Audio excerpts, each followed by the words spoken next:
Olá, queridos, bom dia, tudo bem? Vamos lá então para mais uma semana, né? Mais um módulo da nossa apostila de geografia, tá? Hoje a gente vai ver o módulo 13 que fala sobre México.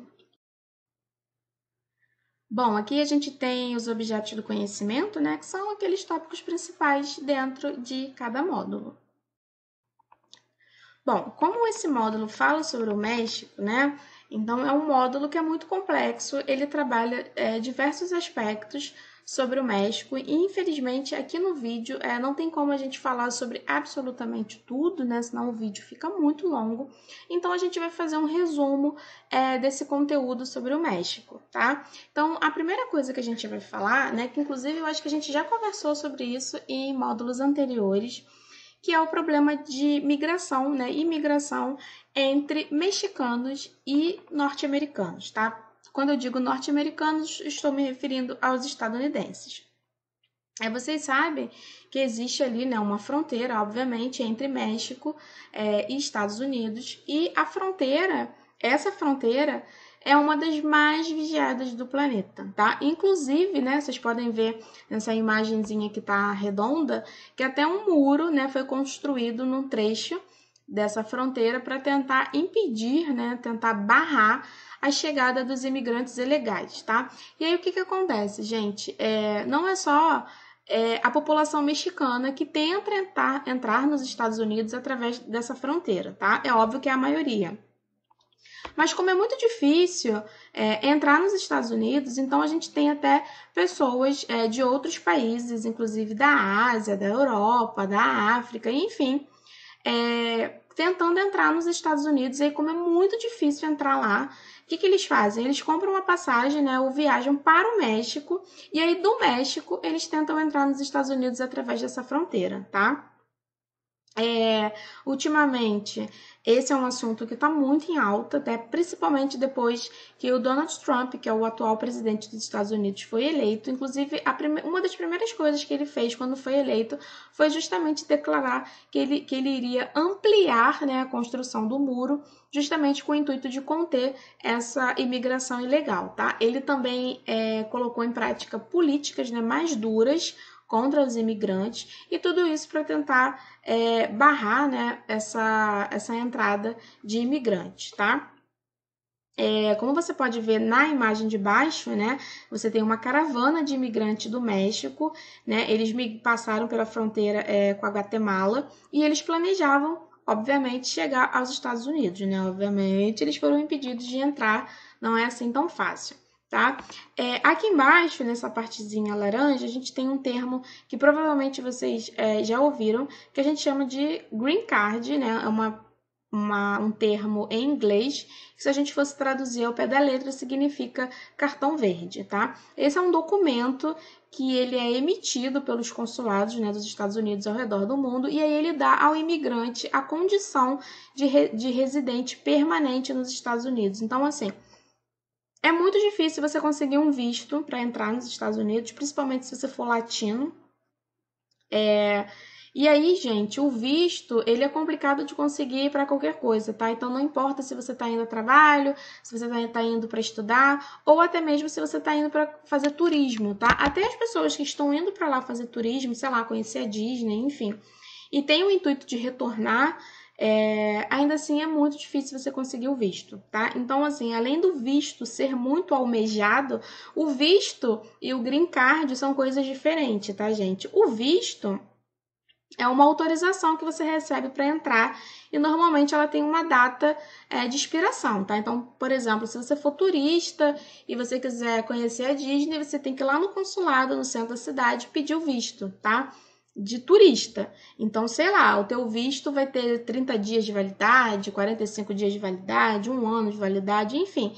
Ele tem uma certa validade e a partir do momento que o seu visto perde a validade, você tem que voltar imediatamente para casa. Você corre até o risco de ser deportado, tá? O Green Card, não. Ele é um documento e ele garante que você possa morar em definitivo nos Estados Unidos, tá? Então, o Green Card e o visto são um pouco diferentes.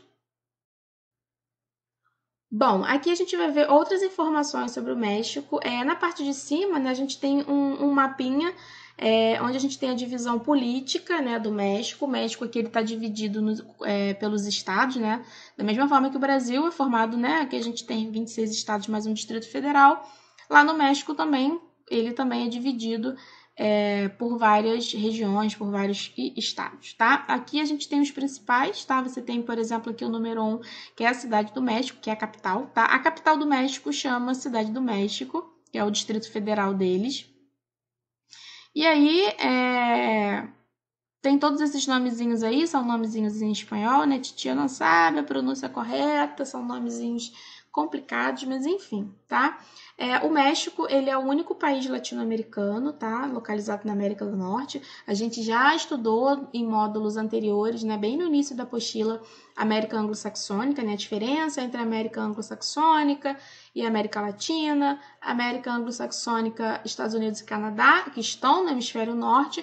O México, ele também está no hemisfério norte, ele também faz parte da América do Norte, mas ele é um país latino, tá? De origem latina. Então, o México, ele é o único país latino situado na América do Norte, tá?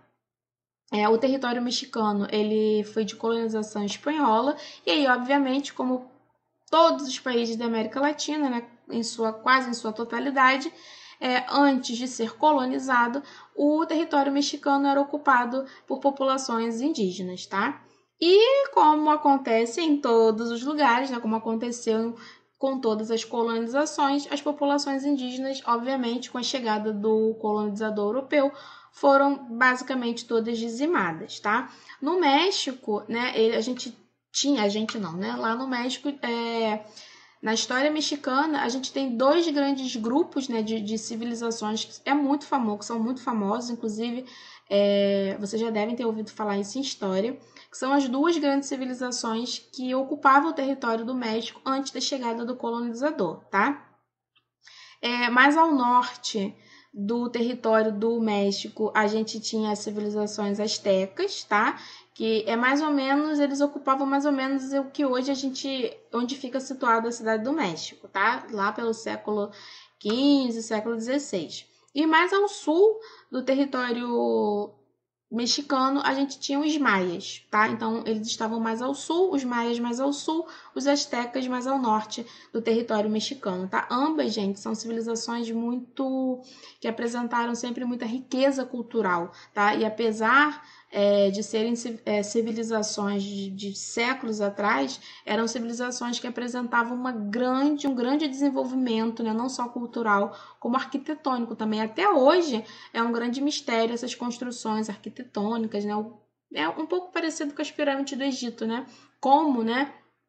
Que as pirâmides do Egito até hoje fica essa pergunta: como que as pirâmides do Egito foram construídas, né? Inclusive nessa imagem aqui de baixo a gente tem um templo na cidade do México que ele tem uma formação de pirâmide também, não são tão altas, né, como as do Egito, mas você pode ver que tem umas escadarias que você consegue subir até lá o topo. Eu não sei se é aberto ao público subir até o topo, tá? Eu não tenho essa certeza, mas creio que sim, teria que confirmar, tá? Bom, aqui a gente tem um pouco da história mexicana. Gente, a história mexicana é muito parecida com a história de todos os países, né, que foram colonizados, né? O território mexicano era ocupado por uma população nativa indígena, né? Todos os países da América Latina já tinham uma população primária, né, que a gente fala, que eram os indígenas, e obviamente quando o colonizador europeu chega, essas populações vão ser massacradas, vão ser escravizadas. No caso do México, né, essas populações indígenas foram escravizadas para o trabalho nas minas, né, minas de ouro, enfim, e nos campos agrícolas também, tá? Durante muito tempo, né, o México foi colônia de Espanha, e aí, obviamente, depois de um tempo, ele vai conseguir a independência lá no século XIX, mais especificamente lá, finalzinho, né, do século XIX. E aí, o México ele tem uma história um pouco complicada, né, porque ele começa como colônia de Espanha, e aí, obviamente, a gente entende que após a independência, a gente parte da premissa que as coisas iriam melhorar, e para o México não foi bem isso, né, porque ele se torna independente, quando eu digo independente em relação à colônia europeia, né? Ele deixa de ser colônia de Espanha mas ele passa a ser muito dependente dos Estados Unidos, já que os Estados Unidos, por estar ali na fronteira, né, bem pertinho, vão exercer uma influência muito grande no território mexicano, tá? Então ele acaba sofrendo muita influência, né, uma influência muito forte dos Estados Unidos. Inclusive, durante a história, aconteceu várias vezes dos Estados Unidos e do México entrarem em conflito e o México perdeu boa parte do seu território para os Estados Unidos, tá? Inclusive, nesse mapa aqui, você consegue ver o território atual do México e o território que o México perdeu para os Estados Unidos, tá? Então, nesse mapa aqui, o que está em laranja, né, em laranja um pouquinho mais escuro, é o território do México atual, tá? E a parte que está em amarelo eram territórios mexicanos, isso aqui pertencia ao México, mas esse território foi perdido para os Estados Unidos. É o que hoje a gente chama do estado do Novo México e o Texas, tá? O Texas, essa região do Texas pertencia ao México. Bom, lá no México, né, você já sabe o que é reforma agrária, né? A gente estudou reforma agrária em outros módulos. Na verdade, a gente estava falando de reforma agrária ano passado, né? Vocês estão no 8º, então a gente estudou reforma agrária ano passado, no 7º, tá? Então, o México, ele passou por esse processo, tá? Aqui nessa primeira parte, no primeiro parágrafo, tem uma explicação do que é reforma agrária, mas aí a gente já viu isso. Tá? E o México ele passou pelo seu processo de reforma agrária. Isso aconteceu mais ou menos no período da Revolução Mexicana, né? A Revolução Mexicana foi um movimento popular, tá? Que tinha por objetivo dar fim à ditadura. O México também passou por um período de ditadura, tá? Do Díaz. E aí, junto com a Revolução Mexicana, né, que lutava pelo fim da ditadura, veio junto também a reforma agrária, tá, gente? Aí, o que é a reforma agrária? Você faz uma divisão mais igualitária, né, de todas as terras, dividindo aí entre a população. E isso deu muito certo lá no México, tá? Pelo menos por enquanto, né? Até o momento. Então, mais de 100 milhões de hectares de terras foram entregues aos camponeses, né? Isso equivale a quase a metade do território mexicano, tá? E aí, obviamente, com essa distribuição, né, redistribuição mais justa das terras, foram surgindo várias propriedades, pequenas propriedades, tá? Essas propriedades que surgiram, né, elas contribuíram para a organização social e também para a produção da população indígena mexicana, tá? Muitos dessas populações receberam, né, na verdade, eu me enrolei um pouquinho. Vamos voltar um cadinho aqui para não ficar complicado. O que acontece? Vocês lembram que no slide anterior eu expliquei para vocês que o território do México, né, assim como basicamente todos os países da América Latina, quando o colonizador europeu chega, né, esses territórios já estão ocupados pelas populações indígenas, né? Ok, até aí foi. E acontece exatamente o mesmo processo. Essas populações indígenas ou elas são dizimadas, né, massacradas, são mortas, ou elas são escravizadas, né, para o trabalho. No caso da mexicana, foi para o trabalho nas minas e também para o trabalho nos campos de cultivo, né? Então, ou seja, qual era a mão de obra nos campos de cultivo mexicanos? Era a mão de obra indígena, tá? Então, nessa parte aqui de baixo, que eu me enrolei toda, quando eu digo para vocês, né, que houve a reforma agrária no México, todos esses mais de 100 milhões de hectares que foram entregues aos camponeses, na verdade, depois que os camponeses recebem essas terras, essas pequenas, porque são pequenas propriedades, tá, gente? Essas pequenas propriedades, elas vão ser organizadas de forma coletiva, tá? O que é algo organizado de forma coletiva? É quando toda a sociedade, toda a população participa, né? Ou pelo menos os membros ali que ocupam aquele espaço, tá? Então, essas propriedades, elas vão ser organizadas de forma coletiva e elas vão seguir o modelo de organização social, que é um modelo tradicional da população indígena mexicana, tá? Era isso que era para eu ter falado e que eu me enrolei toda. Essa reforma agrária, né, obviamente, ela não conseguiu alcançar 100%, né, de todos os objetivos sociais e econômicos pretendidos, né, mas grande parte, a maioria dos camponeses mexicanos foram beneficiados com essa medida, tá?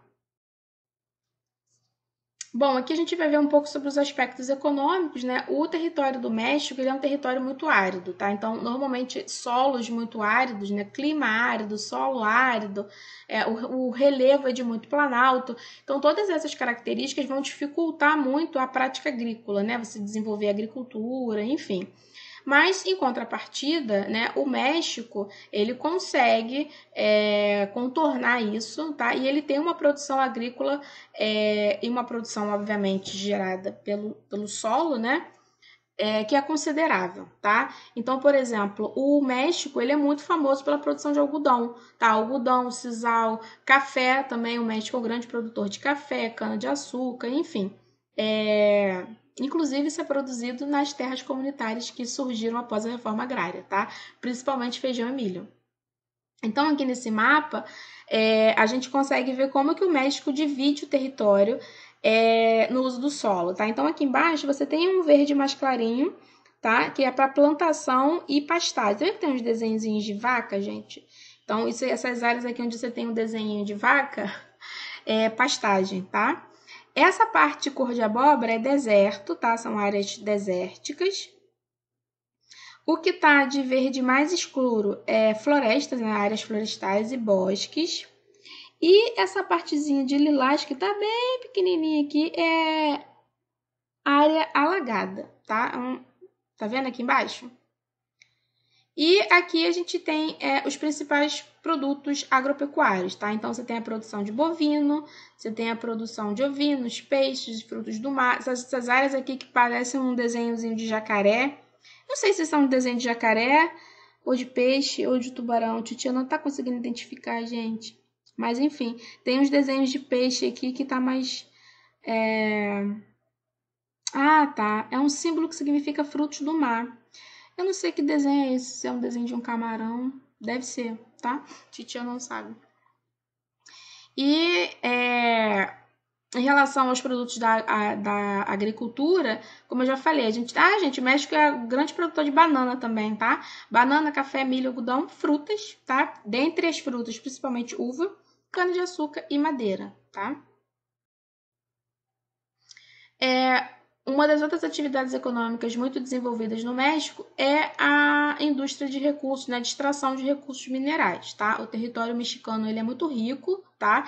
Ele tem grandes jazidas, importantes jazidas, tá? De chumbo, zinco, ouro, cobre, enfim. E isso é muito desenvolvido lá, tá? Então, aqui a gente tem os principais recursos minerais.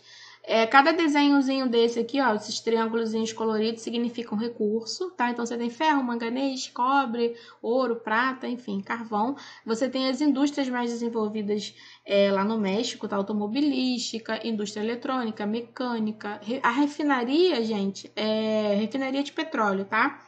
Turismo também. É uma indústria bem desenvolvida lá no México.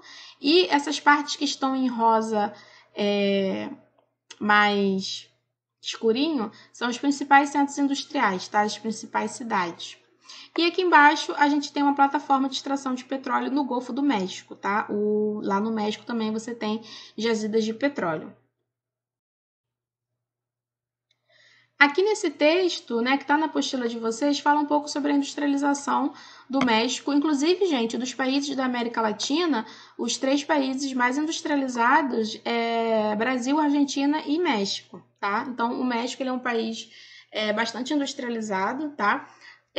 Fez o mesmo processo que a gente viu no módulo anterior, que é o modelo de substituição de importações, tá? Lembra? A gente viu no módulo anterior. E o México, as indústrias do México, elas têm um tipo particular, que é um tipo de indústria que a gente chama de indústrias maquiladoras, tá? Ou seja, são montadoras dos Estados Unidos. Então, ou seja, os Estados Unidos acabam instalando essas indústrias ali bem próximo da fronteira, por quê? Porque a mão de obra mexicana ela é mais barata, tá? Então, obviamente, é muito mais vantajoso para os Estados Unidos colocar a produção dessas indústrias no México, tá? Então, além da mão de obra ser barata, o México, obviamente, ele oferece vantagens fiscais, tá? E aí é um pouco complicado, porque o que acontece? As indústrias maquiladoras ficam no México, né? Então, assim, a mão de obra é mais barata. Em compensação, as indústrias de maior qualificação, né, que oferecem os melhores salários, as melhores empresas ficam nos Estados Unidos, tá? E por último, a gente tem a produção cultural mexicana. Gente, produção cultural é muito importante, né? E o México foi um dos países que teve uma grande produção cultural, tá? Em diversas áreas. Aqui para vocês tem a parte da apostila, tá? Que ela traz basicamente falando sobre dois artistas mexicanos, a Frida Kahlo, que vocês já devem ter ouvido falar da Frida em algum momento, né? Uma pintora. E assim, a Frida, além de ser pintora, ela é uma figura representativa, né, simbólica para o universo feminino. A Frida era casada com o Diego Rivera, que também está citado aqui nesse texto, e eles eram pintores, tá? Artistas plásticos. A Frida é muito famosa, tá? Então, inclusive, tem um filme, né, que conta a história da Frida. Eu não tenho certeza, mas eu acho que tá na Netflix esse filme, chama Frida mesmo. Aqui no meu quarto eu tenho vários quadrinhos de Frida. Eu disse vários, eu tenho dois, mas dois é mais de um, então já é vários. Eu tenho meus quadrinhos de Frida aqui, acho a Frida incrível, maravilhosa, pleníssima. Sugiro que vocês pesquisem um pouco sobre Frida, tá? Tem também, além da Frida e do Diego, né, que eles eram casados, o José e o Davi, tá? Siqueiros. Enfim, então, no México, ele tinha e tem até hoje, tá, gente? Uma produção cultural muito significativa. Prova disso, meu amor, na verdade, o filme ele não é mexicano, tá? Eu trouxe aqui um filme da Disney, tá? Disney é uma empresa norte-americana, né? Estadunidense. Em parceria com a Pixar. Esse filme aqui, se eu não me engano, é de 2017, tá? Chama Viva, A Vida é uma Festa. E esse é um filme que vai trabalhar um dos feriados mais famosos do México, que é o feriado dos mortos, tá? O Dia dos Mortos, né? Dia de los Muertos, lá no México. Ah, minha pronúncia maravilhosa do espanhol. E aí esse filmezinho que é um desenho, gente, que é um dos filmes mais fofos que eu já vi na minha vida. Inclusive chorei vendo este filme. Eu super recomendo. Eu não sei dizer pra vocês se nesse momento esse filme está em alguma plataforma de streaming, se vocês conseguem isso na Netflix ou na Amazon Prime. Enfim, Titia não sabe dizer. Mas deve ser fácil encontrar, tá? Eu não sei se vocês viram esse filme, como eu disse, ele é de 2017, são 3 anos atrás, mas é um filme lindo, é um desenho muito, muito bonitinho. Se vocês perceberem, né, como eu disse, o filme ele se passa no Dia dos Mortos, que é um feriado muito importante lá no México, e você tem os personagens do filme com essa característica no rosto, né, que é muito famoso lá no México, são as caveiras mexicanas, tá? Que são aquelas caveiras coloridas, com flores, enfim. Inclusive eu tenho também aqui no meu quarto, do ladinho da Frida, tem o desenho, um quadrinho também de uma caveira mexicana que eu amo, acho muito bonitinho, tá? Então eu super recomendo vocês procurarem o filme da Frida para assistir. Deve ter na Netflix, com certeza. E o filme da Viva, né? A Vida é uma Festa, que é muito bonitinho, tá? Então é isso, né? Esse módulo fala um pouco sobre o México, sobre a história do México. Façam a leitura do módulo, não tem como a gente falar sobre tudo aqui, né? Sobre o conteúdo todo, é só um resumo. Eu até me estendi no resumo de hoje, mas façam a leitura do módulo, por favor, façam os exercícios, vejam os filmes, que a gente vai fazer a correção disso no nosso próximo encontro, tá? Então é isso, boa semana para vocês e beijo!